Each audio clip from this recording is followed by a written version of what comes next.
tell people what is Salesforce, what is Dreamforce, what is going on? So what you see is what you get from Salesforce, which is an enormous spend of money on a conference that's taken over the city of San Francisco right now.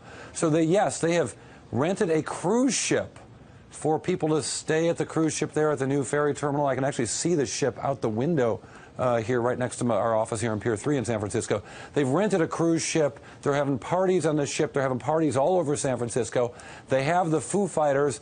Thank you for clarifying which Foo Fighters, Pim, for a charity event that they're doing tonight. Not the fighters who actually fight Foo, but in fact the musical act, as Ed Sullivan will put it. So this is important if you want to understand the business model of Salesforce and why Salesforce is different, and indeed what you get if you buy Salesforce stock. Because Salesforce stock, well, it has not been as great as it's been in the past in the last few months.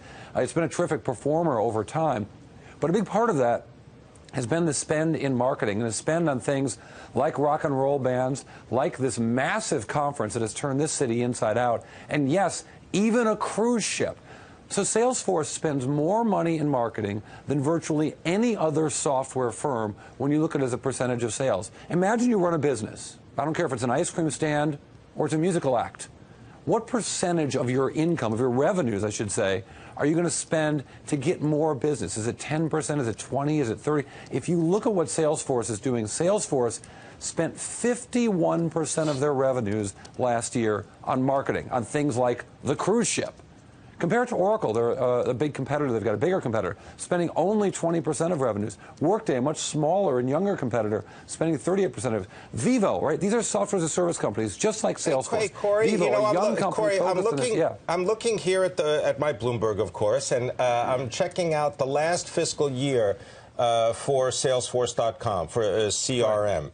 This company lost $286 million. And then you keep going back in history and, you know, they don't seem to make a lot of money, but that doesn't matter, I guess. It does matter. I think they would even tell you it matters. The market doesn't seem to care about it right now. But you got to think about how Salesforce business model looks. So the context for all of the spending that they're doing here is that they're spending, is that they're, rather than having profits, they're spending money on marketing to try to get their revenues to rise. So the question investors have to ask themselves, and people who analyze this business have to ask, is what happens when they take their foot off that extraordinary pedal of spending, where they're spending billions and billions of dollars on marketing, more as a percentage of sales than any other major software company.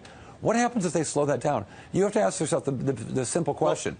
Does marketing work? Cory, if marketing works, if they spend less, maybe revenue will grow even more slowly than it already is. Aren't they in play as well? I mean, if you were about to sell the company, wouldn't you try and throw the most lavish party you could before that sale happens?